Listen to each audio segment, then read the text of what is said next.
નમસ્કાર, day special કાર્યક્રમમાં હું મયુરી આપ સૌનું સ્વાગત કરું છું. અને જેમ આપણને સૌને ખ્યાલ છે તેમ ચોમાસાની ઋતુ ચાલી રહી છે અને ચોમાસાની ઋતુ વરસાદ લાવે છે. વરસાદની સાથે સાથે અનેક બીમારીઓ પણ લાવે છે.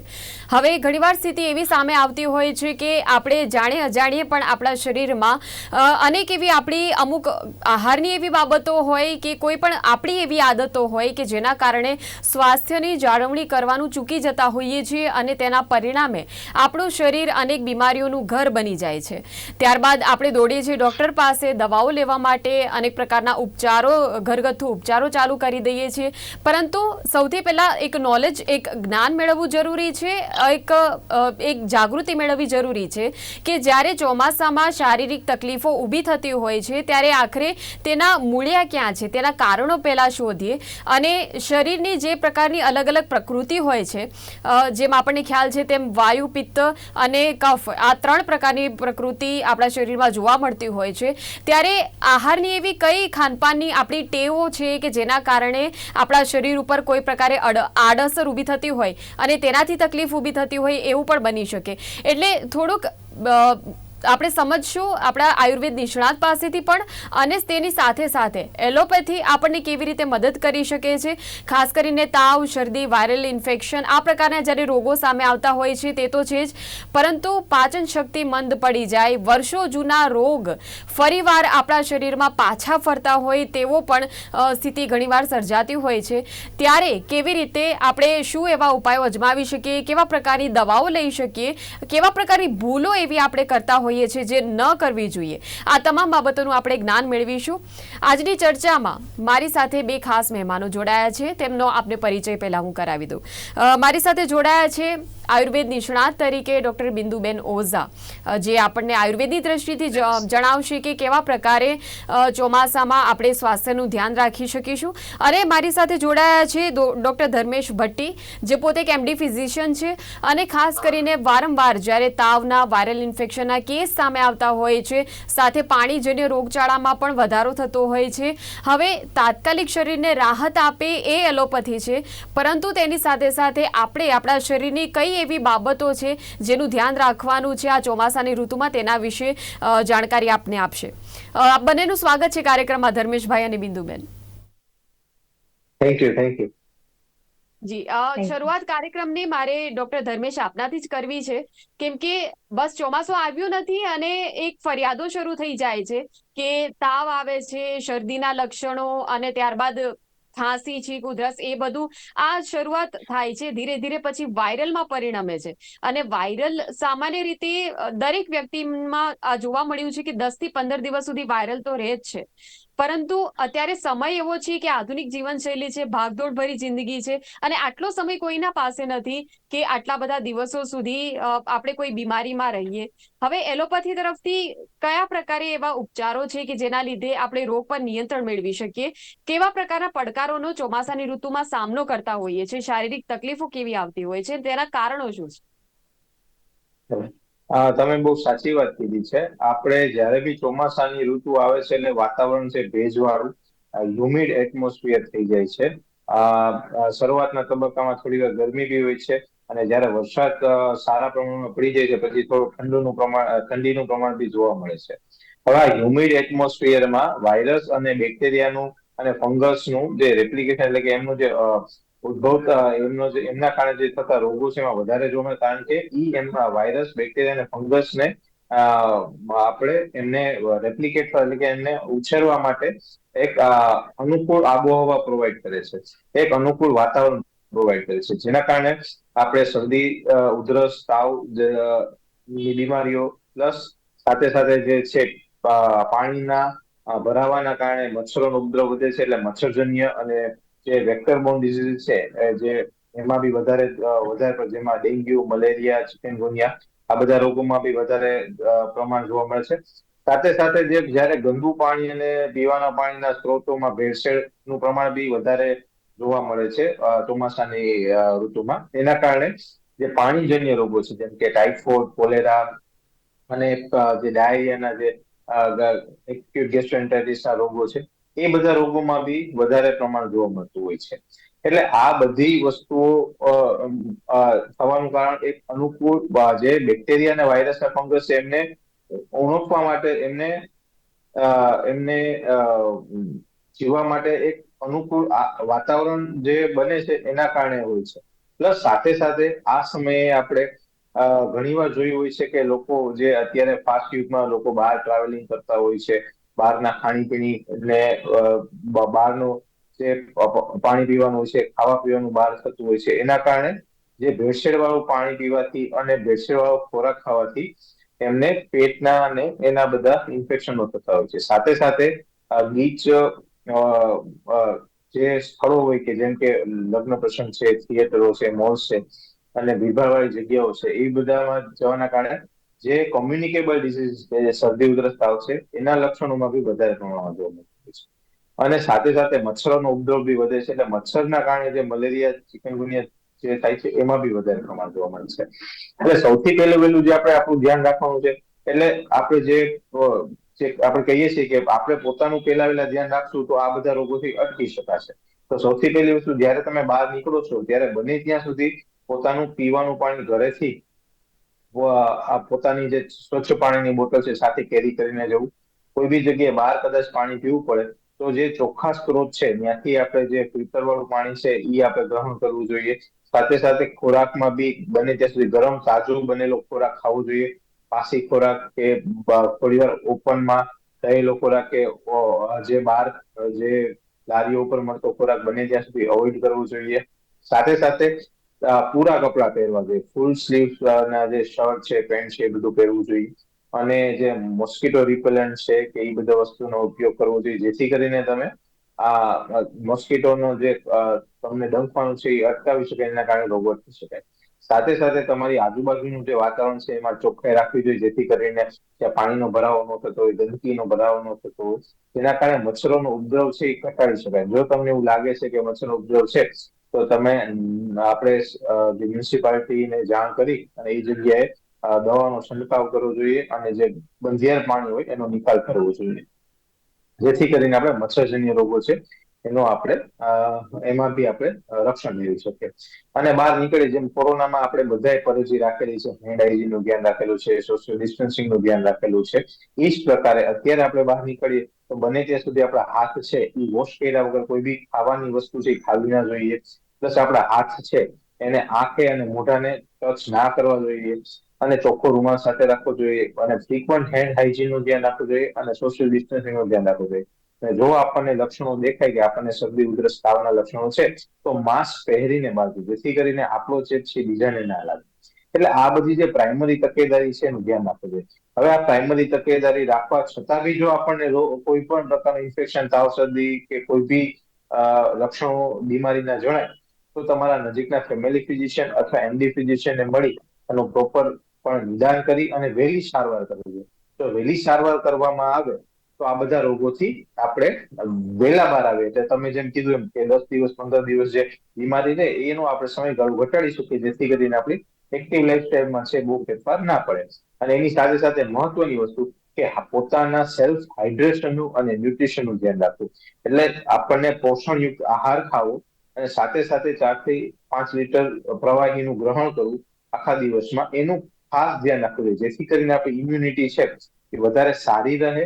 અને આપણને જે છે ઇમ્યુનિટી સારી હશે તો રોગોની અસર છે આપણા ઉપર ઓછી થશે, અથવા એની સામે આપણું શરીર છે આપણને નેચરલ રક્ષણ આપશે. બિલકુલ. અને જ્યારે આપણે એલોપેથીની દ્રષ્ટિથી વાત કરી રહ્યા છે ડોક્ટર ધર્મેશ, મારે ખાસ તો એ જ જાણવું છે કે જ્યારે કોઈ પણ વ્યક્તિ આ પ્રકારે વાયરલ ઇન્ફેક્શન છે, ફંગલ ઇન્ફેક્શન છે, અને કોઈ પણ પ્રકારની વાયરસ કે બેક્ટેરિયાથી થતી બીમારીનો ઈલાજ, કોઈ પરમેનન્ટ ઈલાજ એલોપેથીમાં શક્ય છે ખરો? કેમ કે સામાન્યપણે કેવું થતું હોય છે કે આપણે એન્ટીબેક્ટેરિયલ કોઈ દવાઓ લઈ લઈએ છીએ અને પછી તેના કારણે થોડાક દિવસ આપણું ધીરે ધીરે તકલીફ કંટ્રોલમાં આવી જતી હોય છે, સારું થઈ જતું હોય છે, પણ તેના પછી ફરીથી જ્યારે વાતાવરણ બદલાય એટલે ફરીથી રોગ ઉથલો મારે એ પ્રકારની સ્થિતિ સામે આવે, ત્યારે આવા સંજોગોમાં શું કરવું? યસ, તમે બહુ સાચી વસ્તુ કીધી. યુઝ્યુઅલી શું થતું હોય છે કે આપણી રોગ પ્રતિકારક શક્તિ જયારે ડાઉન હોય છે, આપણા શરીરમાં નેચરલી આપણી એન્ટીબોડી બધી જ ઘણી બધી બીમારીઓ માટે બનેલા હોય છે. પ્લસ આપણું શરીર આપણને આ બધી બીમારીથી રક્ષણ કરવા માટે એમાં નેચરલ ઇમ્યુનિટી જે આપણે રક્ષણ આપતું હોય છે. પણ કોઈ પણ કારણથી આપણી સ્ટ્રેસફુલ લાઈફસ્ટાઈલ અને ખાણીપીણીમાં વિટામિન્સ અને પ્રોટીનયુક્ત આહારના અભાવના કારણે આપણી ઇમ્યુનિટી ડાઉન થતી હોય છે. પ્લસ પૂરતો આરામ ના કરવાના લીધે બી ઘણી વખત આ બધી વસ્તુઓ થતી હોય છે. તો આ ટાઈમે આપણે આપણી ઇમ્યુનિટી પર ધ્યાન દેવું જોઈએ અને પોષણયુક્ત આહાર ખાવો જોઈએ અને પૂરતા પ્રમાણમાં હાઇડ્રેશનનું ધ્યાન રાખવું જોઈએ, જેથી કરીને આપણી રોગપ્રતિકારક સારી હશે તો આ બધા વાયરસ, બેક્ટેરિયા કે ફંગસ આપણા બોડીમાં જ્યારે પ્રવેશે છે તો આપણી ઇમ્યુનિટી જેને કંટ્રોલ કરી છે તો આપણને કોઈ પ્રકારની બીમારી જોવા નહીં મળે. અને જો કોઈ કારણથી આપણને આ ઇન્ફેક્શન લાગે તો એનો સેલ્ફ મેડિકેશન અવોઇડ કરવું જોઈએ. યુઝ્યુઅલી આપણે શું કરતા હોય છે, કેમિસ્ટ પાસેથી દવાઓ લઈ લેતા હોય છે અથવા ડોક્ટર આપેલી પહેલા પડેલી દવાઓ એ આપણે જાતે દવાઓ લઈ અને ટ્રાયલ એરર ઉપર આપણે કામ કરતા હોય છે કે જો દવાથી સારું થઈ જાય તો ડોક્ટર પાસે જવું નહીં અને ઈલાજ કરવો નહીં. એમાં ઘણી વખત એવું થતું હોય છે કે આપણે પ્રોપર પ્રમાણે દવાઓ નથી લેવાતી ને એના કારણે ઇન્ફેક્શનમાં છે પાર્શિયલ રાહત મળે છે ને પછી પાછો ઉછલો મારતો હોય છે. અને જ્યારે બી એક વખત તમારા બોડીમાં ઉછલો મારે કોઈ બી ઇન્ફેક્શન, ત્યારે પહેલા કરતા વધારે વિકરાળ સ્વરૂપમાં એનો ઉછલો હોય છે અને પહેલા કરતા વધારે સિરિયસ ફોર્મમાં ઇન્ફેક્શન તમારી ઉપર અસર કરતું હોય છે. એટલે જેથી કરીને બને ત્યાં સુધી જે છે સેલ્ફ મેડિકેશન અવોઇડ કરવું જોઈએ. પ્રોપર તમારે ડોક્ટરને મળી અને એનો પ્રોપર મેડિકેશન કરવું, ઈલાજ કરવો જોઈએ. સાથે સાથે જરૂરી રિપોર્ટ કરાવવા જોઈએ અને રિપોર્ટને અનુરૂપ દવાઓ કરવી જોઈએ, જેથી કરીને ઇન્ફેક્શનની પ્રોપર દવા છે. અને જ્યારે બી આપણે દવાઓ અમે લખીએ છીએ ત્યારે ઘણી વખત પેશન્ટને 2-3 દિવસમાં સારું લાગે તો દવાઓ મૂકી દેતા હોય છે, એનો કોર્સ જી, પૂરો કરતા નથી. કોર્સ પૂરો એન્ટીબાયોટિક કે નથી. આ એન્ટીવાયરસનો બહુ સામાન્ય કોર્સ આદત પૂરો. જોવા મળે છે. જે બિલકુલ બિલકુલ, એટલે જે આપે કહ્યું કે સેલ્ફ મેડિકેશનની એક આદત છે કે હું પોતે ડોક્ટર બની જાઉં, હું પોતે મેડિકલની દુકાનમાં જઈને દવા લઈ લઉં અને મને સારું થઈ જાય 2-3 દિવસમાં. અત્યારે તો મોટા ભાગે આ જ અપેક્ષાઓ રાખે છે લોકો. અને બીજું તો એ કે બસ મને સારું થઈ ગયું, હવે બાકીની 5 દિવસની જે દવા પડી છે એની મને જરૂર નથી. હવે આવું વલણ હોય ત્યારે તમે લોકોને શું કહેશો? ત્યારે એક જ વસ્તુ કહીશ કે સેલ્ફ મેડિકેશન અવોઇડ કરો અને દવાનો કોર્સ પૂરો કરો. તમારા ડોક્ટર તમને જે ગાઈડ કરશે કે આ દવાનો કોર્સ પૂરો કરવો જરૂરી છે. જે સિમ્ટોમેટિક મેડિકેશન છે એ તમને તાવની દવા છે, તાવ આવ્યા તાવ એકવાર મટી ગયો તાવની દવા ના લે તો ચાલે, પણ જે ઇન્ફેક્શન માટેની એન્ટીબાયોટિક છે કે એન્ટીવાયરલ છે કે એન્ટીફંગલ દવાઓ છે એનો કોર્સ પૂરો કરવો અત્યંત જરૂરી છે. એનો પૂરેપૂરો કોર્સ પૂરો કર્યા પછી અને જ્યારે ડોક્ટર તમને કહે કે હવે આ દવાની જરૂર નથી ત્યાં સુધી તમારે દવા લેવી જોઈએ. બરાબર છે? પ્લસ બને ત્યાં સુધી સેલ્ફ મેડિકેશન અવોઇડ કરો. સેલ્ફ મેડિકેશનના કારણે ઘણા બધા પ્રોબ્લેમ્સ થતા હોય છે, ઘણી બધી દવાની આડઅસર થતી હોય છે અને પ્લસ જે દવાઓનું રેઝિસ્ટન્સ એટલે કે એન્ટીબાયોટિક રેઝિસ્ટન્સના કેસીસમાં બી વધારો જોવા મળે છે. જેથી કરીને જ્યારે સામાન્ય એન્ટીબાયોટિક અમે આપીએ છીએ ત્યારે ઘણીવાર દવા લાગુ નથી પડતી, કારણ કે દર્દીએ પોતે જાતે જ એટલી બધી એન્ટીબાયોટિકો બેજરૂરી એન્ટીબાયોટિકો એટલી બધી ખાધેલી હોય છે કે જ્યારે જરૂર પડે ત્યારે એ દવાઓ કામ જ નથી આપતી. બિલકુલ. બિંદુબેન, હવે એલોપેથી ઉપર ખાસી ચર્ચા થઈ ગઈ છે. આયુર્વેદની દ્રષ્ટિએ એ સમજવાનો પહેલા તો પ્રયાસ કરવો છે કે ચોમાસું અને ચોમાસું આવતાની સાથે જેમ તાવ શરદી કોમન છે, એમ બીજી એક વસ્તુ કોમન છે કે પાચન ક્રિયા જે આપણી છે એ મંદ પડી જાય શરીરની. એટલે ધીરે ધીરે એક પ્રકારની અરુચિ જોવા મળે. જે રૂટીન આપણે બીજી બધી ઋતુ જેમ ઉનાળામાં શિયાળામાં આપણે જે રૂટીન આપણું જમવાનું છે કે એક ફૂલ મેનુ જે આપણે જમતા હોઈએ છીએ દાળ ભાત શાક રોટલીનું, હવે જ્યારે ચોમાસું આવે છે ત્યારે આ બધું ખાવાનું મન નથી થતું. શરીરની અંદરથી આપણને એવું લાગે છે કે આ બધું કંઈ જ ખાવું નથી. તો એક અરુચિનો જ્યારે પેદા થાય છે શરીરની અંદર ત્યારે એનો શું ઉપાય કરવો? અને બીજી તરફ જ્યારે પાચન ક્રિયા મંદ પડી જાય એટલે તમે ખાઈ લીધું છે પણ શરીર જે પહેલા પચાવી જતું હતું હવે એ ખાદ્ય પદાર્થો પચાવવામાં થોડે ઘણે અંશે શક્તિ એની મંદ પડી રહી છે. જ્યારે આવા લક્ષણો જણાય શરીરમાં ત્યારે આયુર્વેદની દ્રષ્ટિએ કેવા ઉપચારો કરવા જોઈએ, બિંદુબેન? હા, એક તો વર્ષા ઋતુ ચાલુ થાય એટલે ચોમાસામાં જઠરાગ્નિ મંદ પડી જતો હોય છે, એટલે વાયુનો પ્રકોપ વધે છે અને એટલે જેમ ધર્મેશભાઈ કીધું કે ઇમ્યુનિટી, રોગ પ્રતિકારક શક્તિ અને એનર્જી લેવલ બંને ઓછું થઈ જાય છે. આયુર્વેદ પ્રમાણે વાત, પિત્ત, કફ ત્રણેય દોષોનું બેલેન્સ બગડતું હોય છે આ ઋતુમાં. એટલે દરેક વ્યક્તિએ આ ઋતુમાં અગ્નિ અને પોતાની ઇમ્યુનિટી, રોગ પ્રતિકારક શક્તિ વધારવાનો પ્રયોગ કરવો જોઈએ. આ જો વધશે તો રોગો આપોઆપ અટકશે. ચોમાસામાં રોગ જે થાય છે પેટના રોગો વધારે થતા હોય છે. હવે પેટના રોગો ટાળવા માટે તમારે એ કરવું પડે કારણ કે પિત્ત અને વાયુ બંનેનો પ્રકોપ વધારે હોય છે. એટલે ખાસ કરવાનું એ હોય છે કે તમારે જે જમો છો એમાં પ્રમાણ ઓછું કરી દો તમે જમવાનું, અને ગરમ ગરમ ખાઓ.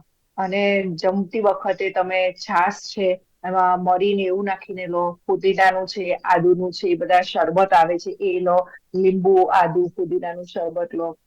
સવારે તમે અજમા જીરાનું પાણી લઈ શકો છો.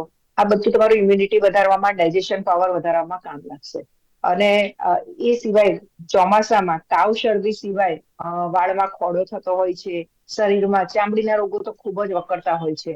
ચામડીમાં ખુજલી, દાદર, સોરાયસિસ, એ બધા જે ચામડીના રોગો છે એ ખૂબ જ થાય છે અને ખંજવાળ પણ ખૂબ જ આવે છે. આ ઋતુમાં એ સિવાય તમે જેમ કીધું જઠરાગ્નિ મંગ થાય છે, એના માટે ટાઇફોઇડ, કોલેરા જેવા રોગો વધારે થાય છે. એટલે આ બધું સાચવવા માટે ખાસ સૌથી પહેલા તો બધાએ પાણી ઉકાળીને પીવું જોઈએ. ભલે આરો હોય કે એક્વાગાર્ડ, પણ પાણી ઉકાળીને પીવું જોઈએ. અને કેરાલા બાજુ તો આ ઋતુમાં મોટા મોટા તપેલા ઉકળતા હોય, એમાં જીરું ને આસૂંઠ પાવડર નાખીને જ બધા પીતા હોય, કારણ કે ત્યાં વરસાદ વધારે હોય છે.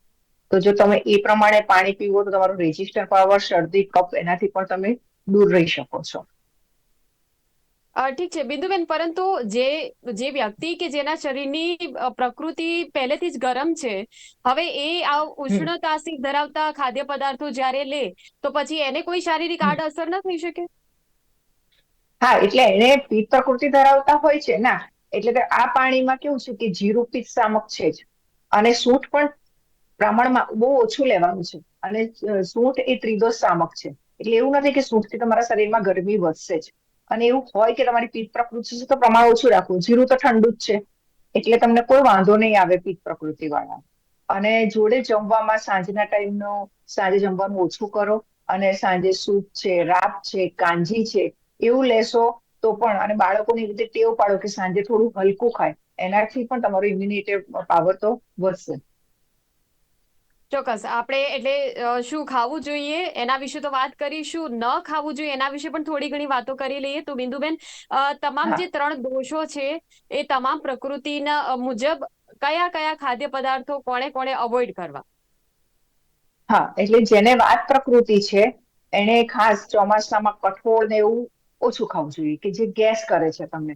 શાકમાં પણ છે, ગુવાર છે, ચોળી છે, ફણસી છે, જે બિયાવાળા શાક છે એ ઓછા ખાવા જોઈએ. અને બીજું, ચોમાસામાં ખાસ વરસાદના કારણે ભાજી ના લેવી જોઈએ. જે આપણે મેથી, પાલક, ગ્રીન કલરની ભાજી લઈએ છીએ, જે પેશન્ટને કહેતા હોય છે, એને અવોઇડ કરવી જોઈએ. અને એ સિવાય બીજા બધા ફ્રૂટ્સ લઈ શકાય છે. અને બીજું કે પિત્ત પ્રકૃતિ વાળા છે તેમણે ગરમ આહાર ઓછો, જે આપણે ગરમ ગરમ સૂપ ને એવું લેતા હોઈએ એમને થોડું ઠંડુ કરીને લેવાનું. એ સિવાય આદુનો એનો ઉપયોગ એમણે પ્રમાણમાં ઓછો કરવાનો. ફુદીનો છે એનો ઉપયોગ વધારે કરે તો વધારે સારું છે. લીંબુ બંને પ્રકૃતિ વાળા લઈ શકે છે, એટલે લઈ શકાય.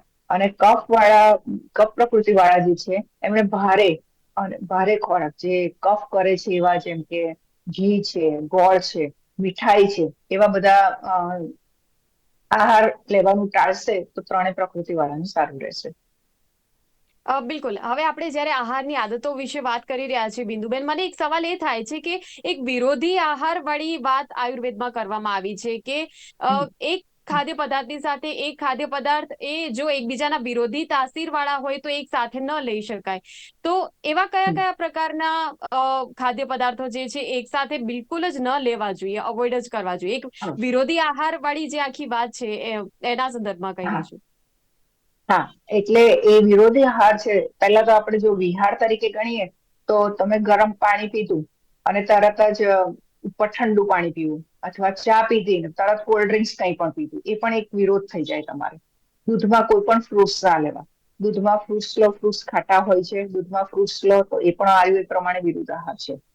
એટલે કોઈ પણ ફ્રૂટ્સ દૂધમાં નહીં લેવા. તમે જે નોન વેજીટેરિયન દૂધમાં ઈંડા નાખીને ખાતા હોય એ પણ વિરુદ્ધ આહાર છે. દૂધમાં ઈંડા આપણે નાખીને કોડ ન લીવર ઓઇલ ખવાય એમ. જેવી રીતે, હા, ઈંડા દૂધની અંદર ઈંડું તોડીને નાખીને પીતા હોય તો એ પણ તમારા માટે વિરુદ્ધ આહાર થઈ જાય છે, એટલે એ પણ ના લેવાય. કોડ લીવર ઓઇલની ટેબ્લેટ ઘણા લેતા હોય છે, તો એ પણ દૂધની જોડે નહીં લેવાની, એના વચ્ચે ડિસ્ટન્સ રાખવાનું. એટલે બીજું, વિહાર તરીકે તમે એસીમાં બેઠા છો અને તમે 5-6 કલાક એસીમાં બેઠા છો, એકદમ જ તમે 45 ડિગ્રીમાં જતા રહો ગરમીમાં, એ પણ તમારા માટે બહુ જ ખરાબ છે. એક પ્રકારનું વિહાર ગણી શકાય, કારણ કે તમારા શરીરનું બેલેન્સ બહુ જ ખોરવાઈ જતું હોય છે. એટલે તમે જયારે એસીમાં બેઠા હો ત્યારે તમે દરવાજા આગળ ઉભા રહે, થોડુંક 20 ડિગ્રીમાં આવો, પછી તમે 45 ડિગ્રીમાં જાઓ. એટલે એ રીતે કરશો તો બધું જળવાઈ રહેશે.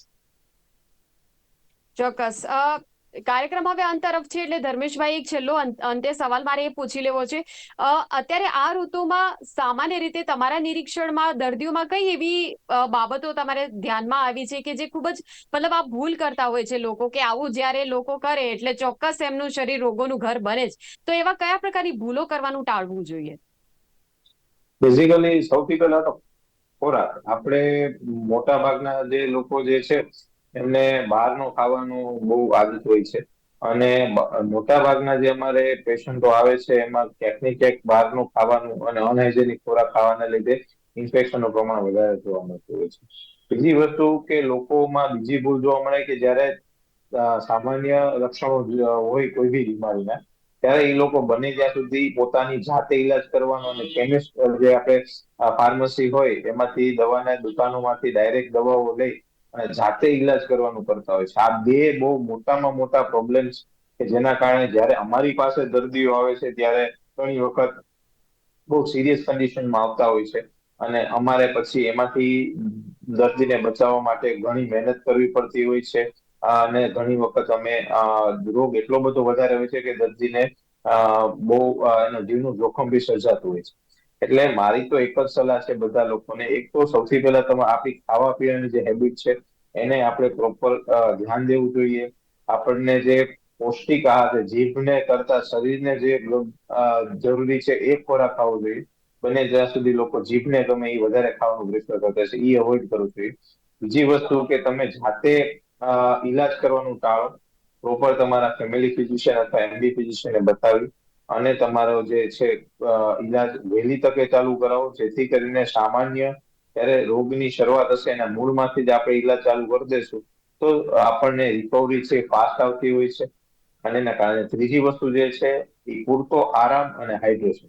એ બહુ જ આજના જમાનામાં સ્ટ્રેસફુલ લાઈફસ્ટાઈલમાં લોકો આરામ કરવાનું ટાળતા હોય છે, એટલા બધા બિઝી હોય છે કે પૂરતો આરામ નથી કરતા હોતા. પ્લસ હાઇડ્રેશન એટલે કે જે પાણીનું જે પ્રમાણ છે આપણા શરીરમાં જળવાઈ રહે એના માટે પાણી પૂરતા પ્રમાણમાં પીવું જોઈએ. આ ત્રણ વસ્તુનું ધ્યાન રાખીએ તો મોટા ભાગના રોગોને આપણે વહેલી તકે એને કંટ્રોલ કરી શકીએ. ચોક્કસ. ખૂબ જ સરસ જવાબ આપના તરફથી ડોક્ટર ધર્મેશ અને બિંદુબેન. તો આ બંને કાર્યક્રમમાં જોડાયા અને અલગ અલગ પ્રકારે માર્ગદર્શન આપ્યું. એક આયુર્વેદની દ્રષ્ટિથી, બીજું એલોપેથીની દ્રષ્ટિથી, કે કેવા પ્રકારે આ ચોમાસાની ઋતુમાં બદલાતા વાતાવરણમાં શરીરની તાસીર મુજબ કેવા ઉપાયો અજમાવવા જોઈએ, અને ખાસ કરીને શરીર જે છે આપણું વધુ ને વધુ બીમારીઓને આમંત્રણ ન આપે એ માટે કેવા પ્રકારની ભૂલો કરવાનું ટાળવું જોઈએ, કેવા પ્રકારની આદતો જે આપણે પાડેલી છે તે આદતો આપણે દૂર કરવી જોઈએ. આ બંને જોડાયા એ બદલ આપનો આભાર. Thank you. Thank you. તો ડે સ્પેશિયલ કાર્યક્રમમાં આજે ફરી વાર વાત રોગ વિશે, બીમારીઓ વિશે અને શારીરિક તકલીફો વિશે, કેમ કે ચોમાસું જે છે તે હજુ પણ રહેશે થોડા ઘણા સમય સુધી. ચોમાસું હજુ ક્યાંય જવાનું નથી. જ્યાં સુધી ચોમાસું છે ત્યાં સુધી પ્રકૃતિ જ્યારે બદલાય છે ત્યારે આપણા શરીરમાં અનેક સ્વાસ્થ્યને લગતા જે પડકારો છે તેની સામે, શારીરિક તકલીફો સામે આપણું શરીર ઝઝૂમતું હોય છે. અને આવા સંજોગોમાં ઘણી વખત અમુક લોકો એવા હોય છે કે જેને ખૂબ જ જ્ઞાન પ્રાપ્ત કરેલું હોય છે દુનિયાભરનું, તો પોતાની રીતે ઉપાયો અજમાવવા લાગતા હોય છે. ઘણા એવા લોકો હોય છે જેમને ખ્યાલ નથી આવતો કે આખરે શું એવા ઉપચારો કરવા કે જેથી શરીરની તકલીફો જે છે તે દૂર થઈ જાય. હવે બે એવા મેડિસિનની આપણે જ્યારે વાત કરીએ, સ્વાસ્થ્યની સમસ્યાઓની જ્યારે વાત કરીએ, ત્યારે બે એવા ફાંટા છે, આ બે એવા ક્ષેત્રો છે. એક એલોપેથીનું ક્ષેત્ર છે, એક આયુર્વેદનું ક્ષેત્ર છે, કે જે ચોક્કસ આપણા શરીરમાં જ્યારે આ બીમારીઓનું ઘર બની જાય ત્યારે આપણને બીમારીઓમાંથી બહાર લાવતું હોય છે, આપણા શરીરને મજબૂત બનાવતું હોય છે. આ બંને દ્રષ્ટિથી આજે કાર્યક્રમમાં આપણે સમજ્યા કે આખરે કેવા પ્રકારના ઉપાયો કરવા જોઈએ. તો આ જ પ્રકારે અન્ય કોઈ મુદ્દા સાથે આવતીકાલે ફરી મળીશું. ત્યાં સુધી આપ જોતા રહો ગુજરાત ન્યૂઝ, સત્યની સાથે. નમસ્કાર.